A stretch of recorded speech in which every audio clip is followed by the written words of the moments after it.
Halo teman-teman semua, Assalamualaikum warahmatullahi wabarakatuh. Berjumpa lagi di channel Binatani, masih di pembahasan dunia pertanian. Semoga teman-teman semua hari ini diberi kesehatan, dilimpahkan rezekinya, dan juga diberi kesuksesan dalam dunia pertanian. Oke teman-teman, untuk video kali ini kita akan membahas tata cara perawatan cabai di musim penghujan agar tanaman itu tetap sehat dan juga kuat sampai panen walaupun diguyur hujan terus menerus. Sebelum video ini saya lanjutkan, buat teman-teman yang baru bergabung, alangkah baiknya subscribe, like, komen, dan juga jangan lupa bunyikan loncengnya ya teman-teman, agar tidak ketinggalan notifikasi video terbaru dari Binatani.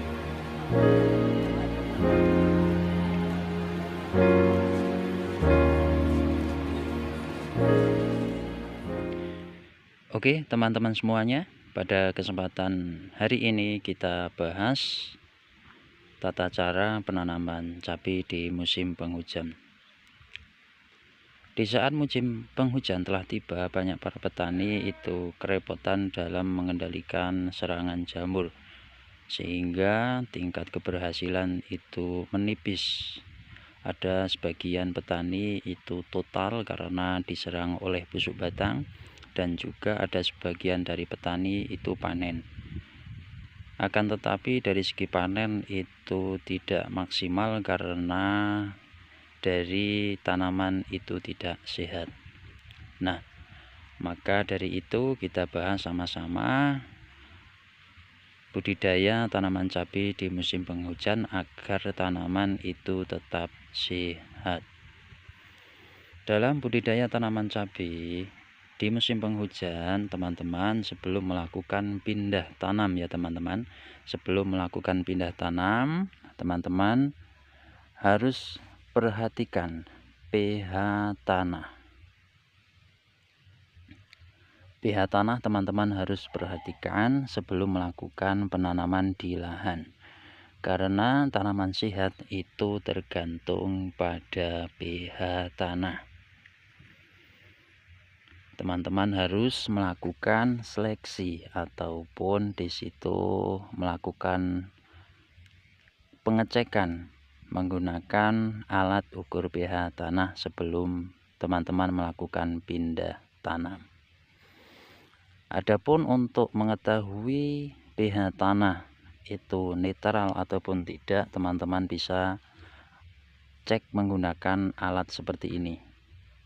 Nah, teman-teman bisa cek menggunakan alat seperti ini. Setelah teman-teman melakukan pengecekan di lahan, ternyata lahannya teman-teman itu stabil ya teman-teman, pH tanah itu normal, maka teman-teman bisa melakukan penanaman. Setelah teman-teman melakukan penanaman dan sudah melakukan penelitian lahan itu stabil, kemudian teman-teman jangan lupakan nutrisi yang paling terpenting dalam penanaman cabai di musim penghujan. Adapun nutrisi ataupun unsur yang paling penting harus teman-teman aplikasikan di musim penghujan yaitu kalsium ya teman-teman. Kalsium, karena dengan kalsium tanah akan bisa stabil dengan pola kocor. Nah, kemudian ketika tanah ini di lubang penanaman itu stabil, maka tanaman akan sehat. Bagi pengalaman saya yang sudah saya lakukan tahun-tahun yang kemarin, di saat musim penghujan itu dari fungisida itu saya tidak nomor satukan. Yang paling saya nomor satukan itu adalah dari segi kesehatan tanaman itu sendiri. Itu yang saya fokuskan. Adapun untuk membantu kesehatan tanaman itu saya rutin melakukan pengocoran dengan menggunakan kalsium ya teman-teman, kalsium. Adapun kalsium yang digunakan, saya menggunakan kalsium karbonat ya teman-teman, karbonat seperti merek dagang natural.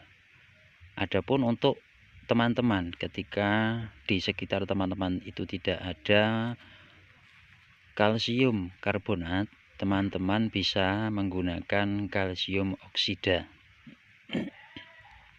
Karena kalsium oksida juga cepat untuk menaikkan pH tanah ketika pH tanah teman-teman itu drop. Teman-teman lakukan aplikasi di lubang tanah tanam agar tanahnya itu netral.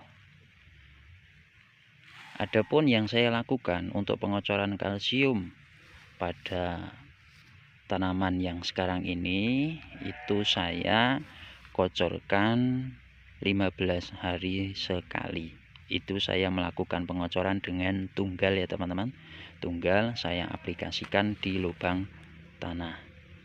Nah, dengan aplikasi kalsium sehingga pH tanah itu normal, itu akan membantu tanaman teman-teman semuanya itu sehat. Jadi bagi saya fungisida itu nomor 2 yang paling penting, yaitu kesehatan tanaman. Karena ketika tanaman itu sehat,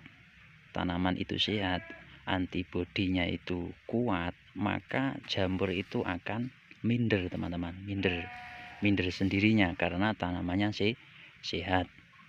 Nah, dengan aplikasi kalsium ya teman-teman, kalsium itu sangat penting sekali di musim penghujan. Selanjutnya untuk mengantisipasi serangan dari jamur ya,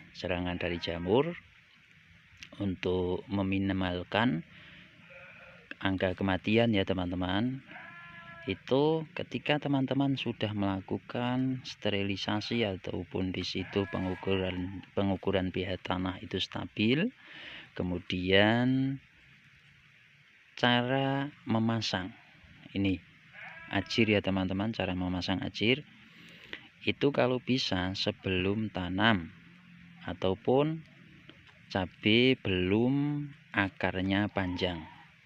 Nah, ketika teman-teman mempunyai inisiatif tanaman teman-teman ingin sehat, kemudian benar-benar tanaman teman-teman itu sehat,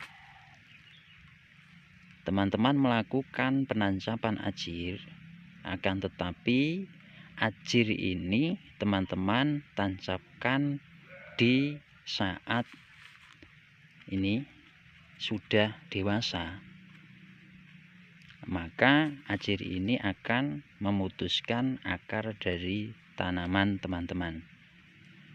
Jamur itu sudah mulai bingung ketika tanaman teman-teman itu sehat, akan masuk itu mau lewat celah mana, itu sudah bingung teman-teman. Nah, kesalahan petani itu menancapkan ajir, memutuskan akar yang ada di bawah, di dalam tanah. Nah, dengan putusnya akar itu jamur akan masuk. Maka berhati-hatilah dalam penancapan ajir. Penancapan ajir itu harus berhati-hati karena itu menjadi salah satu kendala busuk batang juga. Akar terluka itu akan menyebabkan jamur masuk lewat luka tersebut ya teman-teman. Nah, maka dari itu dari teman-teman dari awal itu memang harus disiapkan dengan seteliti mungkin. Dari pH tanah teman-teman harus diukur dengan seperti ini. Kalau teman-teman tidak punya alat seperti ini, teman-teman rutinkan saja pengocoran dengan kalsium karbonat ataupun oksida agar pH tanah di sini itu bisa netral ataupun stabil. Kemudian penancapan ajir, teman-teman jangan terlalu dekat ketika tanam ini ya, ketika tanaman sudah ditanam di lubang tanam. Nah, kemudian untuk teman-teman semua, aplikasi kocor kalsium itu rutinkan ketika tidak mempunyai alat seperti ini. Rutinkan agar pH tanah itu stabil. Di fase seperti ini itu juga penting untuk mendorong segi kesehatan tanaman, karena tanaman sehat itu dari awal pertumbuhan, bukan dari fase-fase dewasa. Tanaman teman-teman mau sehat itu dari awal penanaman memang benar-benar harus sehat. Kemudian teman-teman melakukan aplikasi kalsium melalui kocor ya teman-teman, melalui kocor sehingga pH tanah itu netral. Teman-teman juga jangan lupa aplikasi kalsium nitrat melalui spray dan juga unsur-unsur nutrisi yang dibutuhkan oleh tanaman. Maka lewat pH tanah yang stabil, kalsium aplikasi atas spray dengan kalsium nitrat, kemudian unsur-unsur yang lain itu akan membantu kesehatan tanaman, sehingga ketika tanaman itu sehat maka fungisida itu irit teman-teman, karena didorong dengan tanaman teman-teman itu sehat. Kemudian untuk mengantisipasi kelembapan di lubang tanah, teman-teman harus melakukan perempelan ataupun seleksi agar di lubang tanam itu tidak lembab. Melakukan seleksi seperti ini ya teman-teman. Ini kan ada tiga ini sebagai contoh. Ini kita buang. Nah seperti ini kita buang. Seharusnya di waktu-waktu cuaca seperti ini tidak dianjurkan untuk melakukan perempelan, dianjurkan di saat matahari cerah ya teman-teman, agar lukanya cepat kering. Nah, ini sebagai contoh saja seperti ini ya teman-teman, melakukan perempelan seleksi hanya menggunakan 2 tunas baru. Dan pengalaman yang sudah saya lakukan itu hanya menyisakan tunas baru ini ya. Tunas baru itu dua saja sudah cukup untuk mengantisipasi kelembapan di lubang tanam. Nah, mungkin itu saja ya teman-teman pada video kesempatan hari ini. Yang terpenting itu teman-teman yang dikejar itu adalah kesehatan tanaman. Jangan hanya mengandalkan fungisida saja, karena fungisida itu fokusnya itu mengobati ya teman-teman, mengobati. Jadi buat teman-teman fokuskan saja di kesehatan tanaman. Mungkin itu saja yang bisa saya sampaikan buat teman-teman semuanya. Semoga video ini bermanfaat, dan tonton terus video dan kelanjutannya untuk perkembangan tanaman cabai Baraya Tafi. Assalamualaikum warahmatullahi wabarakatuh.